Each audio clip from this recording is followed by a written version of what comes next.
Do you feel overwhelmed by all the to-dos or should-dos and you wish you could just slow down? Yeah, me too. And that's why this talk is for you, friends. My special guest is Stephanie O'Day, and she is a New York Times bestselling author, speaker, and coach specializing in slow living. She has a background in social work, early childhood education, and trauma-informed yoga. She offers this holistic approach to wellness that I love. Through her books, coaching, and slow living podcast, Stephanie helps people slow down, reconnect with their purpose, and create sustainable balance.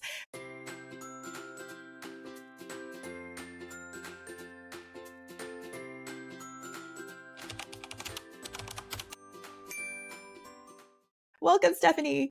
Thanks for having me. I'm so excited to chat because you live in the San Francisco Bay Area with your husband and your three daughters and your dog Sheldon. I almost saw him, but I didn't. And I lived and worked there for half my life. And so I know that slow living is definitely not a common thing as a culture there. So can you share your quick story of how you came to where you are now? Absolutely. Long story short, I actually got fired. And so that's why I started slow living. I first got my start writing in online in 2008. And that's because I made a New Year's resolution to use my crockpot slow cooker every day for a year and write about it online.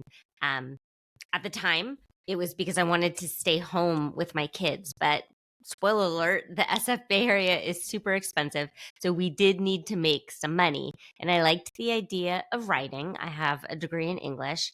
And I started researching and realized that there was some really tight SEO, which is search engine optimization, when it came to cooking sites. But I am not a cook or a chef, any sense of the word. I just liked my crock pot. So after a bit too much wine and a New Year's at a Christmas party, I had this idea to have a New Year's resolution to use the crock pot and write about it. And that idea took off. It went viral. It did really well. I got to stay home with my kids for 12 years, loved every bitty bit of it until the Instant Pot hit the market. And my literary agent and book publisher really wanted me to translate all the crockpot recipes to the Instant Pot, which is a pressure cooker. And I just didn't like it. It didn't suit my needs or my family's needs. One of the reasons I liked the crock pot was it alleviated so much decision fatigue. I could push the button and walk away and never think about dinner again. So I said no. I didn't want to write an Instant Pot or a pressure cooker cookbook. And so they let me go. And it took some soul searching. And I sort of had this voice of God reckoning. And it said, hey, Steph, just because you can do something fast, it doesn't mean you should. And I started thinking about the way I was raising my kids and my husband and I, what our values were. And we realized we liked the slower pace. We liked walking places to get groceries. We liked camping. We liked lazy Sunday afternoons where on a rainy day we're looking for worms, and that was our entertainment. And so I sort of had this idea that, well, maybe we're not the only ones who feel this way. Maybe there's some interest in slow living. And so I started writing not only about slow cooking, but also about slow living. And then in 2021, launched the Slow Living podcast, really as a way to test the market to see if there was interest, and to try and re-entice some book publishers to let me and allow me write about slow living. I love that. There are so many things. Like I mentioned, we moved out of the Bay Area. We were there for a long time, but we decided the hustle culture that is there might not be the thing for us. So we're changing things up, and a lot of these things started out as maybe would we consider moving out? And when you said, oh, you just did this New Year's resolution and let's try it out. And then it became this thing. I love that because when I started the YouTube channel, it was a pandemic baby for me of I deal with numbers and finance stuff all day. This is my creative outlet, and I'm going to focus on the joys instead of the hard stuff during the pandemic. And that has become like a thing for me, and has led to the podcast and talking to wonderful people like you. And so all those things that we say, hey, let's just try this thing could really be fun things that are good for us and then inspire others too, right? So I love that part of your story. Absolutely. So, and that's if you're listening at home and you're thinking, okay, well, I have these ideas and I don't know what to do about it. What's nice about an experiment such as this is I had an out. I was going to do it for a year. And so which meant when I didn't want to do it at the 3 month mark or the 9 month mark, I continued even though I didn't want to because I had promised myself and the internet that I would do it for a year. But that goes with anything you're trying. If you're trying a Mhm. new workout routine, if you're trying a new eating plan, give yourself 30 days, 90 days. Don't give up after 3 or 4 days because that is that like stop, start, stop, start, stop, start kind of like lifestyle that leads to hustle culture where you always feel like you're behind.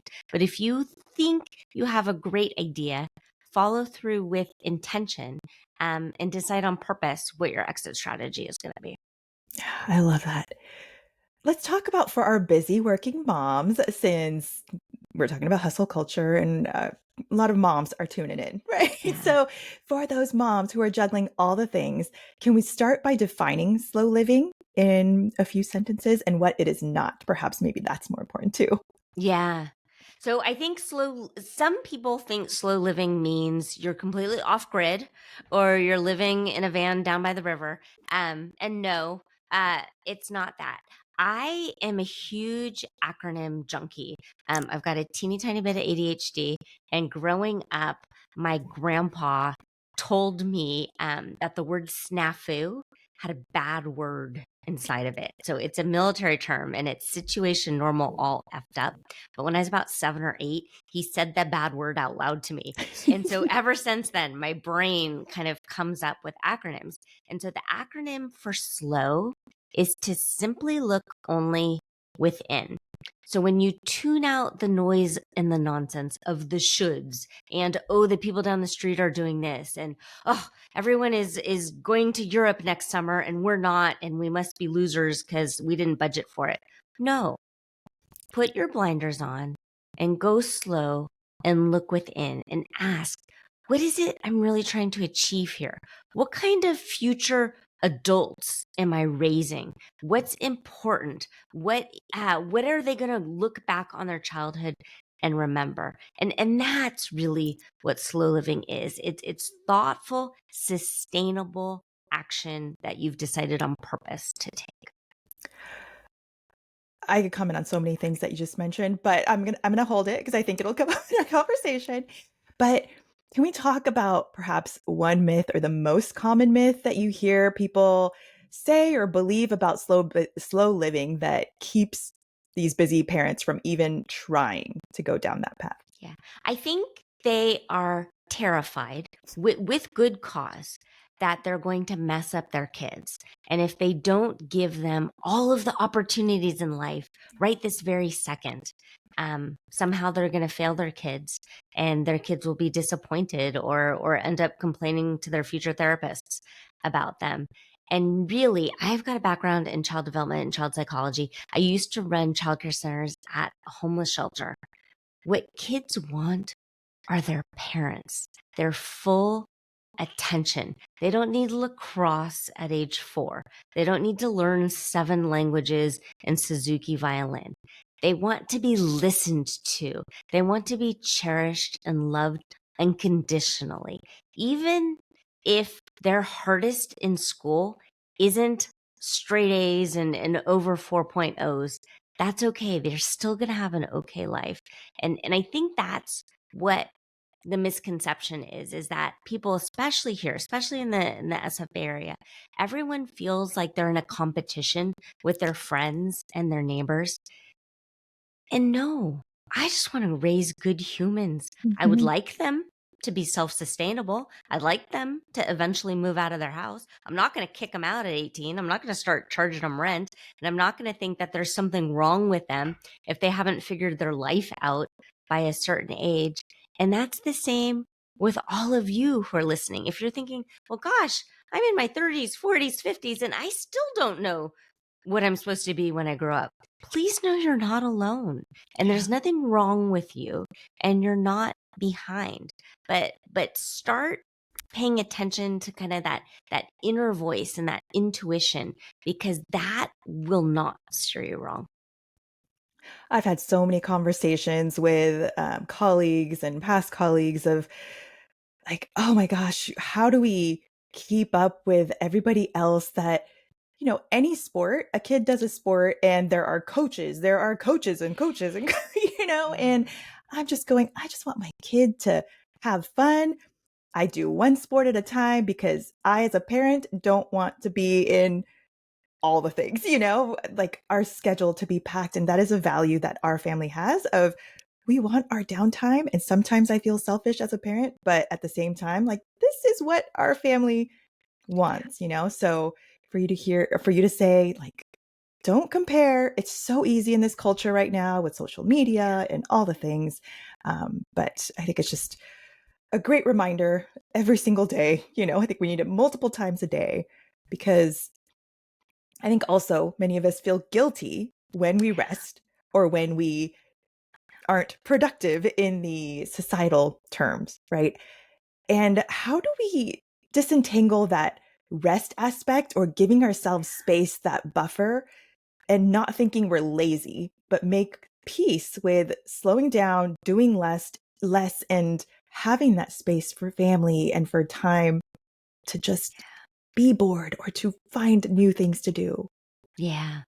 It's tricky. I really battled with this when I was a teenager and I wanted to take a nap in the afternoon.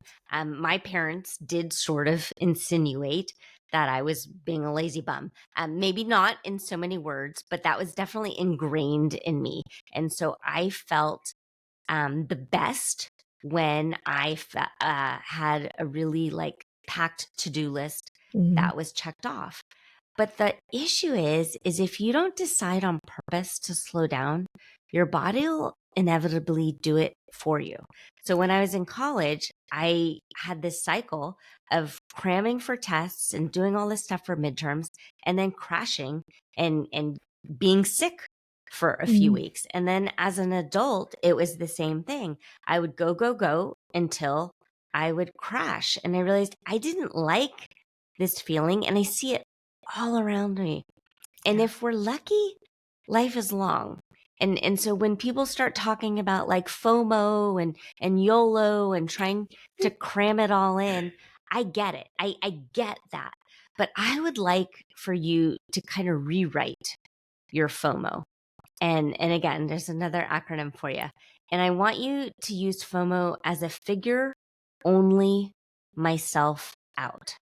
And my favorite days now are the days when there's nothing on the calendar and I can go to a yoga class and I can take a nap and I can take a bath and I can walk Sheldon and listen to an audiobook.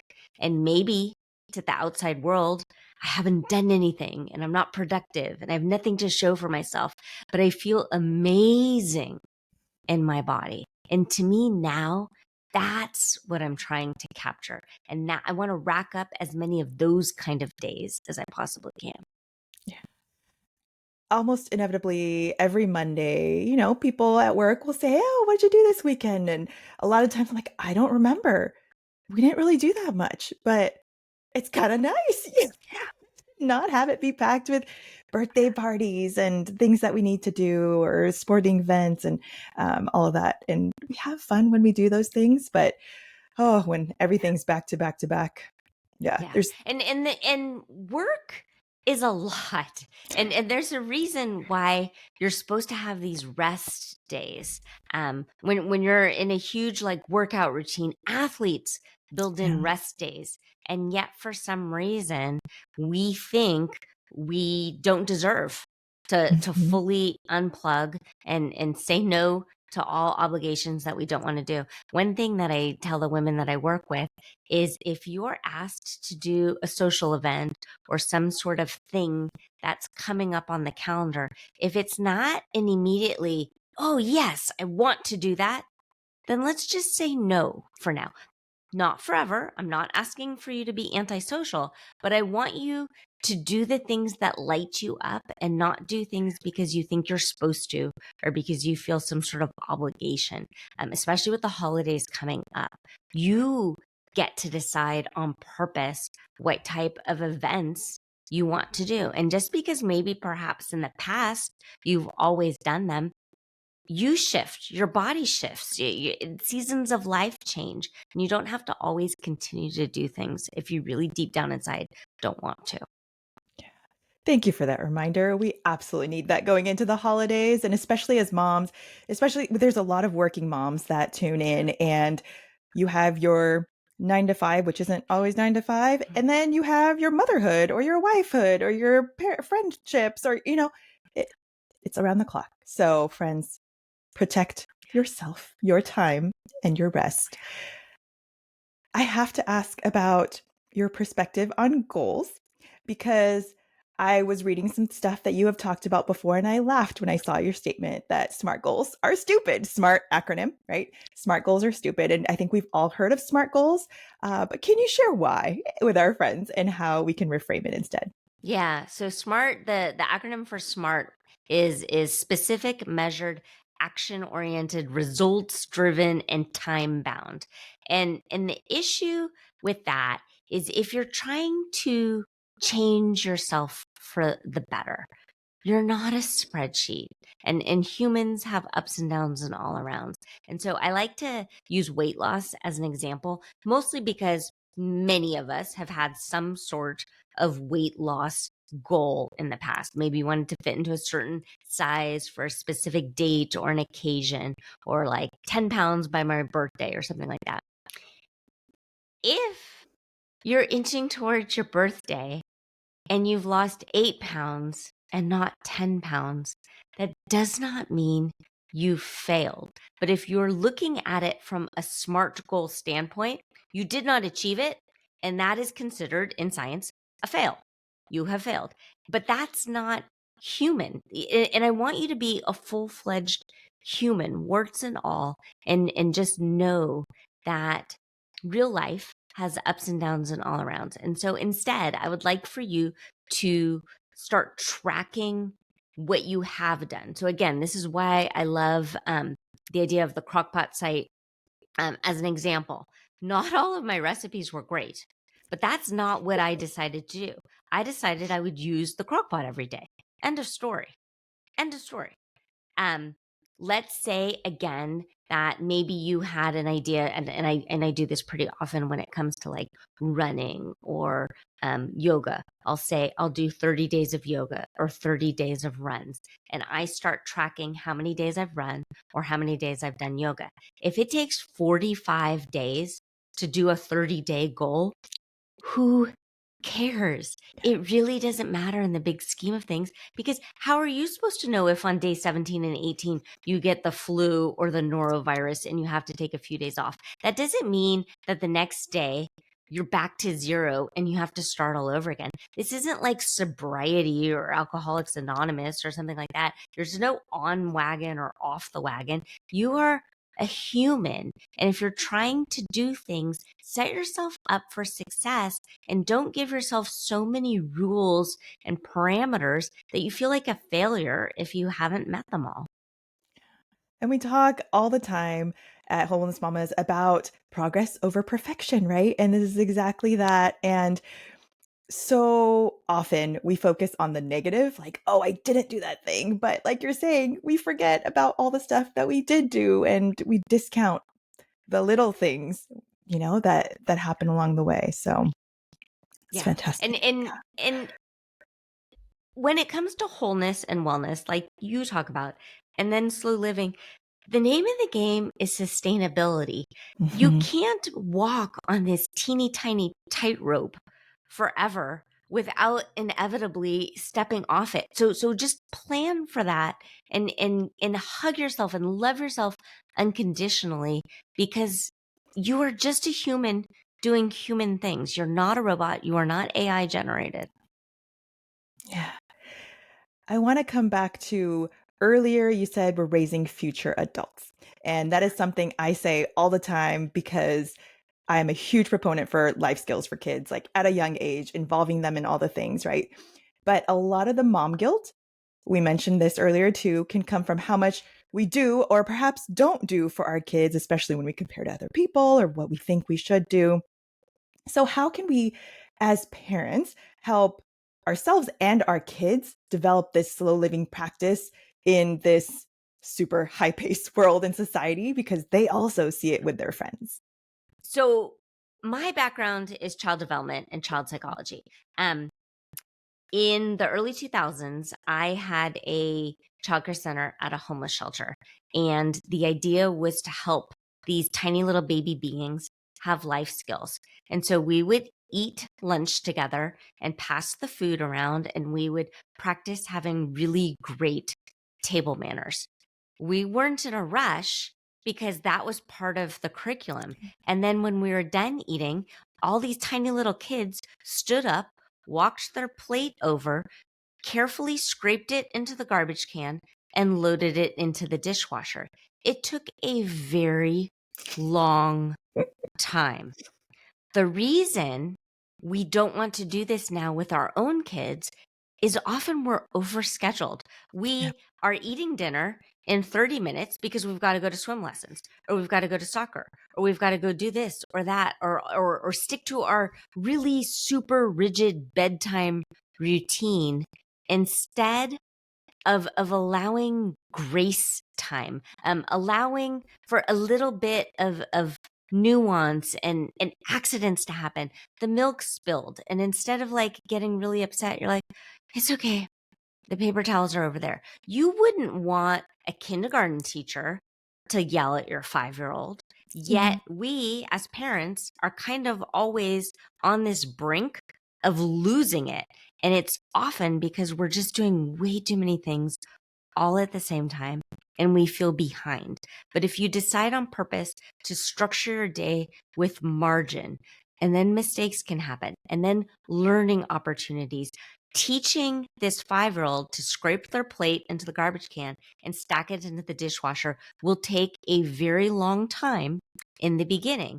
But when they're 12, 13, 14, 15, it's not going to be an issue anymore. It's just autopilot rote memory. What you don't want to do is be doing all of these things for your preteens because you haven't set the stage at a young age.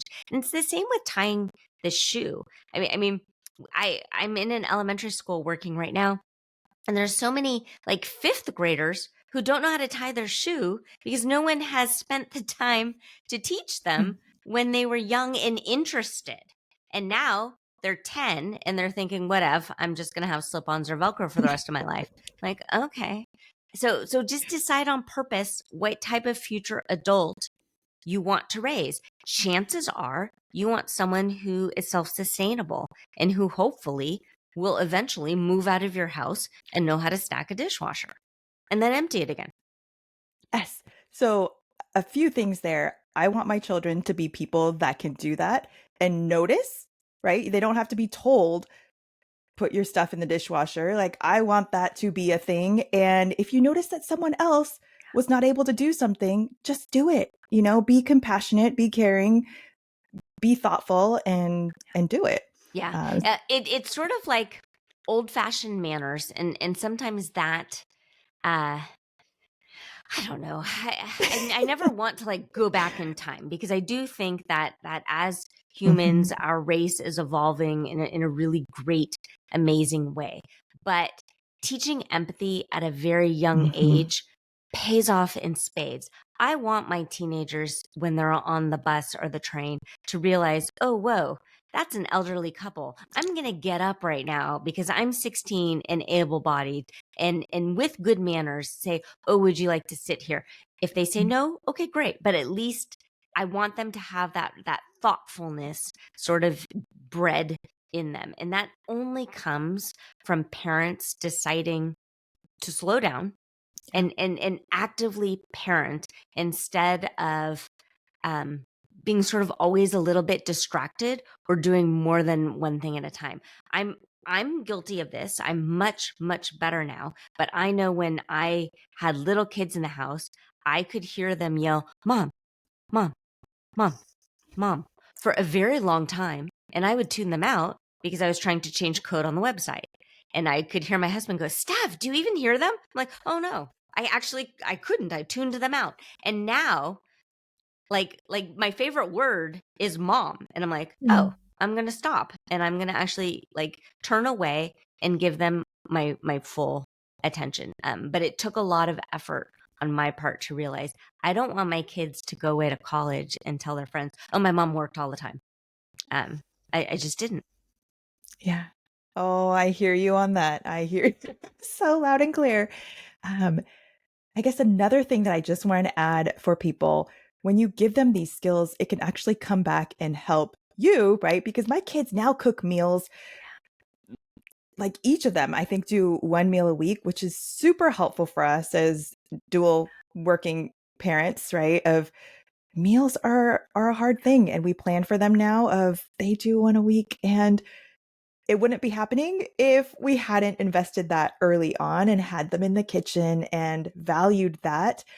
Plus, I really enjoy that time with them in the kitchen. They come in with me, and that was also a big part of why I created my YouTube channel because I wanted to Yeah. pass down these Japanese recipes, the culture, like that side of them, because they're half Japanese. And I'm like, Hmm. I want them to be a part of their life, you know? And that was a value that we had. And I love that they cook with me. I love it. Yeah. No, it's such a valuable lesson. And the memories that come from that, you're not going to be able to manufacture that. So it's interesting. I love it when the kids are home from college and then also when they bring like a roommate home with them Mm. and you just hear them talking. They don't remember the fancy stuff. They really don't. But they remember going on a puddle walk where we went for so silly. We went for a walk, and again, this is San Francisco Bay Area. So when it rains here, it's still in the 70s because we're like Yeah. huge California wusses. But I would let them put their swimsuits on and rain boots, and we would go collect worms in the neighborhood. Like that's the kind of stuff that they remember, and that's free and it's just neat little things like that. I remember on hot summer days, I would give them an old paintbrush and water, and they would paint the fence over and over and Mm. over again with water. And again, totally free, but it's just silly, fun things like that people can do when again they just kind of slow down, unplug, realize the people in the phone aren't as important as the people right in front of you. Yeah. And that reminds me of how I keep hearing I'm bored sometimes, you know, from my kids. And they have come up with the coolest things. Like they've created their own game or, you know, just like these random things. I went, oh, well, there you go. And I also remember back to my childhood, you know, we just went outside after we came home from school and my parents were just like, okay, come back at a certain time. Yeah. And it just doesn't happen as much now. So these are all just great reminders that we're not screwing up our kids by not having them in all these activities. And well, they might go to therapy for other reasons. Like they're all probably going to complain about something. So, But what you want is for them to know that they were loved unconditionally yes, and that their parents tried their hardest.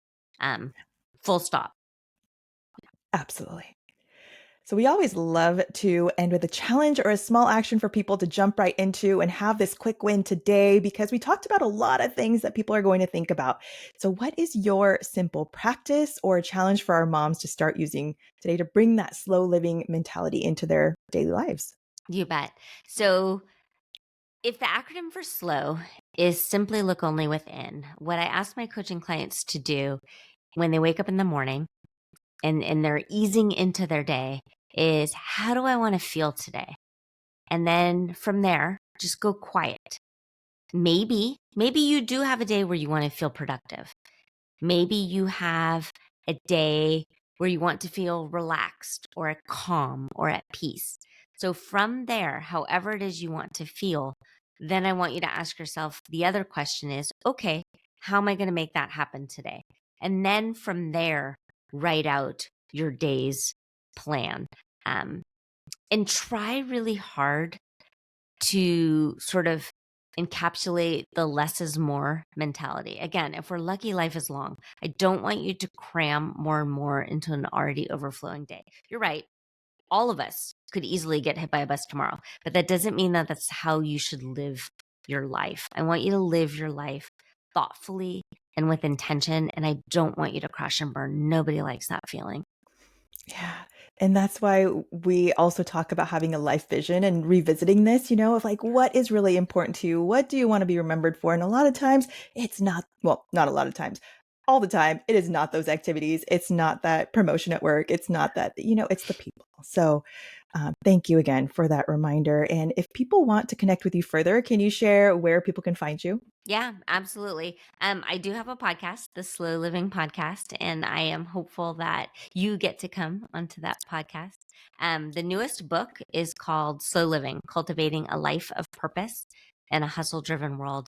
And then, if the idea of journaling is of interest to you, I have a guided journaling worksheet where the first question really is, how do you want to feel today? And you can download that for free at any time. And that's at stephanieodea.com/daily. And it's just a daily 10-minute worksheet. And we'll have all the links in the description so people don't have to write furiously. You can go just click on it. Anything else you want to leave with our audience before we wrap up, Steph? No, I appreciate it. And it's interesting because I always worry that I'm kind of like dumping on social media and the internet, yet without it, you and I wouldn't have connected. Mhm. So it's a tool. It's It's a not tool. a distraction. It's not for doom scrolling. But when you really do connect with another person the way we have, it's so valuable. So don't beat yourself up about that. I love it. Thank you so much. It is such an honor to talk to you, Steph. Thank you.